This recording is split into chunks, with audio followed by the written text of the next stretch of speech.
Oke, halo teman-teman. Kali ini kita akan belajar mengenai responsive web design yang materinya kita dapatkan dari kursus online di freecodecamp.org.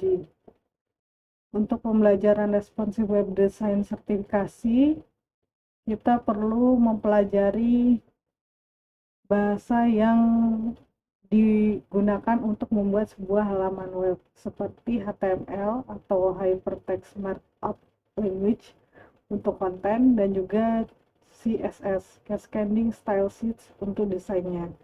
Pertama, kita perlu membuat sebuah aplikasi yang bernama Cat Photo App untuk belajar mengenai basic atau dasar HTML dan juga CSS. Kemudian pada kursus ini kita juga akan mempelajari teknik modern seperti CSS variable untuk membuat sebuah kayak animasi penguin gitu, desain penguin gitu, dan kemudian kita akan mempraktekkan accessibility sebuah halaman web seperti web mengenai kuis. Selanjutnya kita akan belajar bagaimana membuat halaman web yang merespon beberapa ukuran layar di aplikasi foto galeri kita menggunakan Flexbox, dan juga membuat sebuah halaman layout artikel menggunakan CSS Grid. Nah, ini juga ada catatan di sini untuk beberapa browser extension yang teman-teman gunakan seperti Adblocker dan juga Dark Mode extension akan mengganggu selama tes atau selama kursus yang kita akses di FreeCodeCamp ini berlangsung.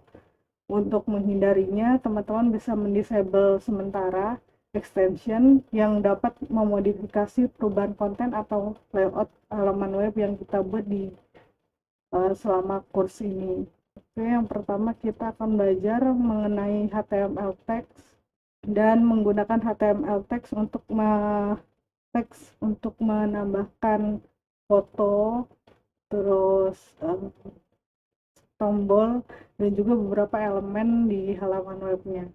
Di kursus ini kita akan belajar HTML yang umum mengenai tag-nya dan membuat aplikasi Cat Photo App sendiri. Dan di sini teman-teman jangan khawatir, di setiap challenge-challenge-nya itu akan disertakan step-step atau langkah-langkahnya serta penjelasannya. Jadi lebih mudah teman-teman untuk mengikutinya. Nah, jadi setelah kita pelajari nanti hasilnya akan seperti ini untuk pembuatan cat photo app sederhana ya, yang kita buat menggunakan HTML. Nah, yang pertama, setiap elemen memiliki tag pembuka dan tag penutup di konten yang akan kita tampilkan di halaman web kita. Dan elemen pertama yang akan kita pelajari adalah tentang header elemen atau elemen judul. Jadi di header elemen itu nanti akan dijelaskan setelah ini ada heading 1 sampai heading 6. Contoh untuk penggunaan heading ini, di sini kita buat tag pembukanya H1, kemudian isi kontennya yang akan ditampilkan di dalam browser halaman web kita, kemudian tag penutupnya /H1. Nah, di sini kita diminta untuk mengganti tulisan Hello World menjadi Cat Photo App. Ganti dulu jadi Cat Photo App. Jika teman-teman sudah yakin dengan jawabannya, bisa klik check your code. Kemudian jika sudah benar, di sini akan muncul bahwa kode yang kita kerjakan sudah benar. Kemudian tinggal klik submit and go next challenge. Dan ini untuk challenge yang kedua, dia ada menjelaskan mengenai heading 1 hingga heading 6 elemen yang digunakan untuk menandai judul atau bab penting di dalam sebuah halaman web. Semakin kecil nomornya, semakin kecil nomornya maka judulnya akan semakin besar yang ditampilkan di halaman web kita.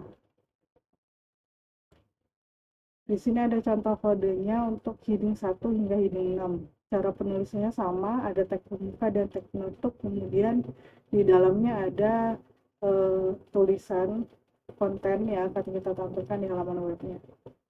Di sini dia diminta untuk membuat elemen heading 2 di bawah elemen heading 1 yang berisikan teks get photos. Kita buat lagi, kita buat bukanya, kemudian kontennya bernama get photos, kemudian teks penutupnya.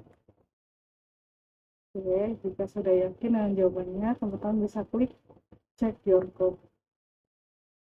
Jawabannya sudah benar, klik lagi submit and go next challenge.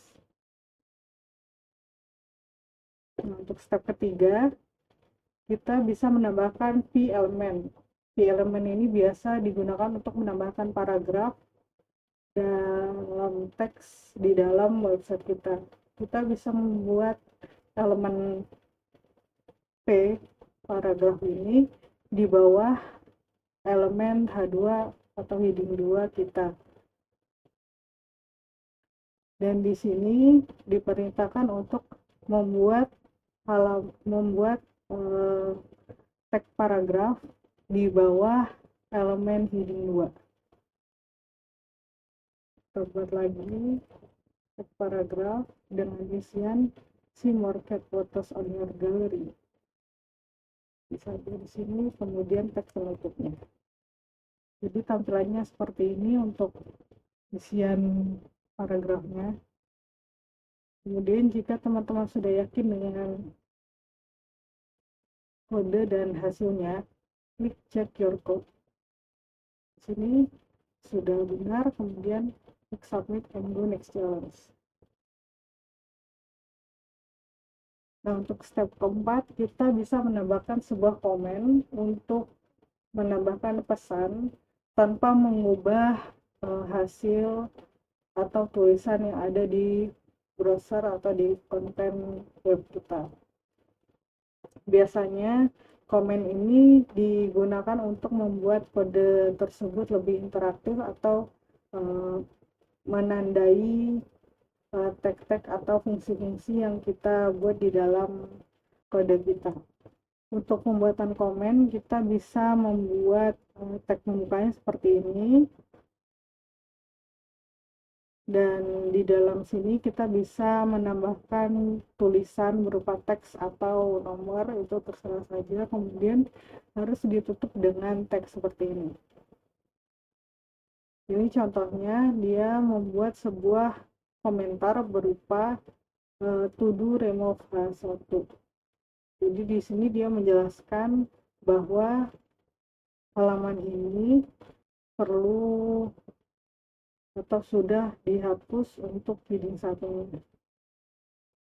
Di sini dia diminta untuk menambahkan elemen paragraf di teks di atasnya dengan komentar to do at link at photo apps.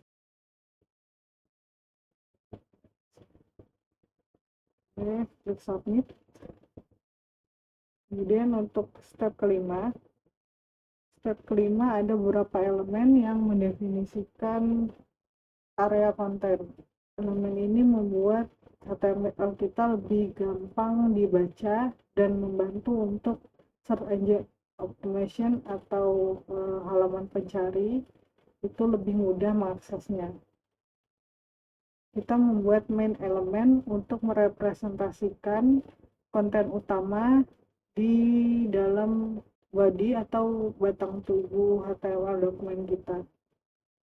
Konten di dalam main ini harus unik dan dokumen, dan juga tidak boleh repeat atau berulang di dalam dokumen kita. Jadi untuk satu halaman dokumen HTML itu memiliki satu main tag.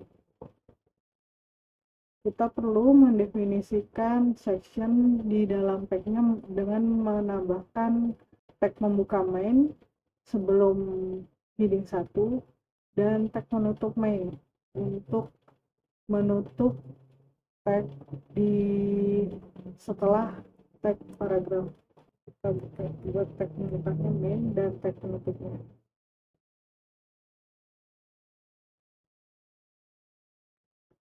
Jika sudah yakin bisa klik check workflow, submit and go to next job.